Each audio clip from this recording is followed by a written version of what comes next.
The general need for conservatism. Let me begin by saying I am sorry for the situation you are in, dear reader. I believe you are a victim. I know this even without knowing your specific situation you are in. But let me explain why I believe this. Because the victim label has been carelessly applied to too many people for the wrong reasons. After we clarify what makes you a victim, I would like to offer you some help. Given some insight into what happens to people like you, may help you avoid making the same error you made and so many others make. Of course, I have no idea who you are, but the fact that you are in this world tells me a lot about you. For example, I know that at some point early on in your life, you took a chance. It was probably a small one, a chance made because an opportunity presented itself. Regardless, early on you gambled on an outcome, and it worked out okay for you. So you gambled some more and took even more chances. But the risks got greater as you got older. Probably things worked out for you, at least for a while. Perhaps you took one chance too many and your life never recovered. Possibly you took an extreme risk, and it paid. But for most of us, we take too many that did not work out, and we end up with the rest of the struggling masses. The world calls what we do, that puts us in with the vast majority, bad choices, but since everyone makes them to call these choices bad seems rather odd. We all tend to make the same choices. Some few become millionaires, and many more become convicts, and the rest of us just work ourselves into an early grave. Life in this sense is something like a casino. You bet small, you win small, and most people get tired of winning small and decide to take a bigger gamble. For some it pays off. For others, they end up doing 5 to 10 in jail or 9 to 5 for an ungrateful boss. Life is not fair. It is a gamble, but it does not have to be. It is the system we are in that creates the risk that causes us to gamble. One cannot gamble if there is not someone giving us odds. There are the paths available to us. There is the broad way of this world that everyone sees and follows. But there is another option, even if it is not as easy to find or walk along. The vast majority of people think they have unlimited choices. Life for them is akin to the breakfast cereal aisle in a supermarket, full of options to choose from. Though most are not that different from the others. This is not altogether wrong. The options are there. They do exist, at least in potentiality. But this is a fool's game and part of the gamble too many enter into. We gamble on what we can make work, but we become the standard of our success. What was the first insane act? Someone took what did not belong to them because of how it looked and because they figured they might get an unearned benefit from it. They probably also figured they could make up the harm they did somehow, that what they did would be forgiven. This comment refers to the events that occurred in the Garden of Eden. A tree symbolizes a system. Fruit is the results, or what is produced by the tree, or system.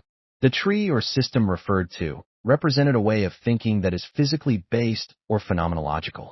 Good and evil in this system is based on what looks good and what seems good to a man. It was the system called liberalism. But liberalism has two forms, the hard and soft versions. Soft liberalism is communism and socialism. Hard liberalism is tyranny.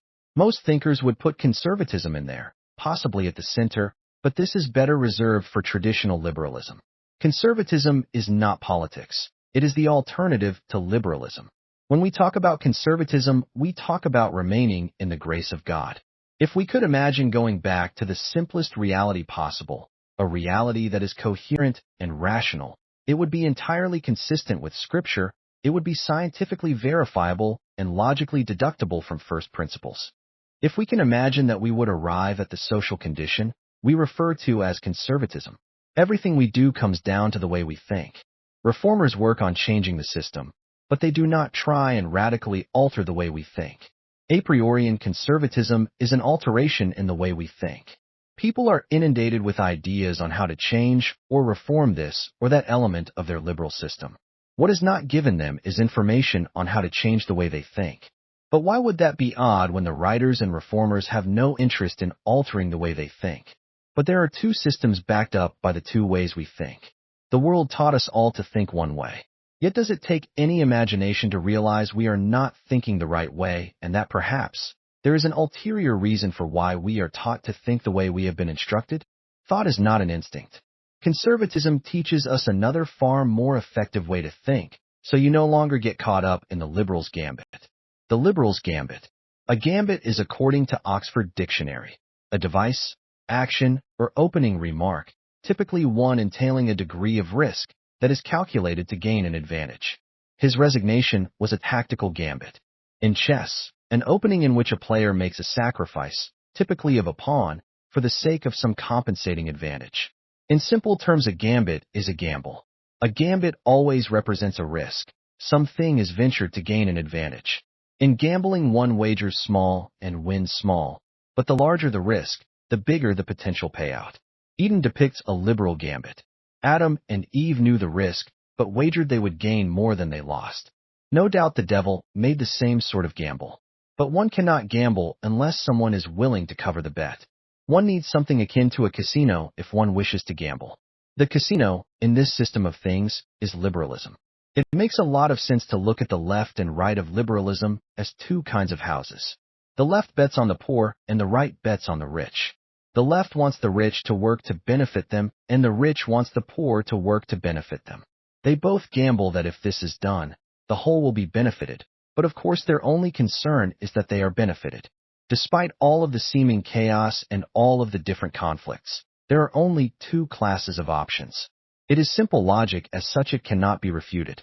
We pay our own way, we sustain ourselves, or we remain dependents of others.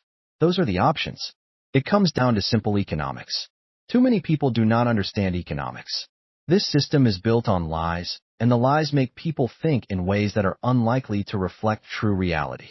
Many people do not even understand there is actually an uncontestable truth in existence. They are used to everything being someone's opinion and being in a position where they need to abide by another person's truth.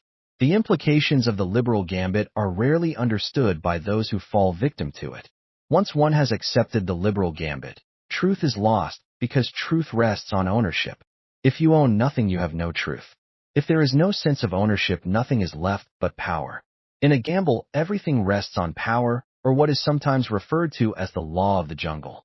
The law of the jungle is expressed in the simple adage that might makes right, and the end justifies the means. The liberal's gambit even goes back to trial by combat, the idea that if one wins a contest of strength, then one's cause must be just. This is based on the strategy of the liberal's gambit. If one can extract wealth from others, one must be doing something that is preferable to being the one being oppressed. If one can enlist others in the cause and enrich them, then this is even more evidence that you are going the right things. Even now, the nation that can perpetuate a war and win through logistics is proven the more worthy nation. The liberal gambit translates into steep administrative gradients. The man who is the most able to enrich his followers gains the most power. Power given to a less able leader represents risk for his followers. Poor leaders give us democracy. Powerful leaders push the system towards what is called tyranny. But tyranny is little more than the recognition that what is right for the ruler is generally right for the follower. To summarize the liberal gambit, it is the proposition that if we throw everything into the mix and let competition determine who wins, the strongest and most ruthless will acquire the greatest power along with all those who support him. The downside is the perpetual state of competition we are in and the fact that we are mortal creatures. Even the most powerful leader falls to death, eventually, which means there is always risk in the system. There is always the threat of loss. Every move we make is ultimately a gamble. The one choice we have within liberalism is whether we gamble small or we gamble big. Conservatism. Conservatism is considered to be a manifestation of commitment to traditional values and ideas with opposition to change or innovation. What this usually means in practice is an antipathy to liberalism. But without a clear understanding of liberalism, conservatism often appears to be a reaction to progress, which is nonsense because most true progress is created by conservatives. The problem has been that conservatives have permitted liberals to define them. Mostly it is the soft liberals or the left-leaning liberals that have created the labels. Liberals are against murder. Liberals think people ought to obey the law. Liberals even think mothers are wonderful people and deserving of respect. These are traditional values. But liberals are not conservatives. Conservatives do believe in the traditional family and the traditional roles of men and women, but not because they were the values of their parents. Conservatives do not think women ought to be captured in warfare or disagreements settled by might-makes-right conflicts, though these are traditional ideas that changed over time. It is not that conservatives are against change. We are against change that conflicts with the mind of God. We are not conservatives about the flesh. We are conservatives when it comes to the things of God, the things of the Spirit, and the truths of God. Jesus did not preach Christianity. He preached conservatism. He preached against the inroads of liberalism. The line between conservative and liberal is our attitude to jobs. The liberal seeks the high-status job, the one which can be done without labor. The clothes and the demeanor of a liberal are such to indicate they do nothing useful. The fundamentals are that there is the creation of God called the world, and we have dominion over it. That is the right to use it, but it does not include the right to own it, to possess it as something that is ours. We have a right of transformation, but that does not give us the right to destroy what we were given. The situation we are in requires we add value to the earth, to make it more habitable for our kind. God did not design us to be scavengers. He told us to go forth and replenish the earth. This has two elements. We are all born from a man and a woman who are our parents. They devoted a lot of time and resources to our upbringing. It is our responsibility to repay the past by replicating this sacrifice, so it was not in vain. It is not only that we have to pay back what we consumed by helping others to become self-reliant. We have to make the lives of those who come after us better than our own. This was something people took for granted at one time. Now people are more focused on consuming everything they produce and more besides. We have the choice of liberalism or conservatism, but if we choose conservatism, we must choose perfection, which is the absence of waste.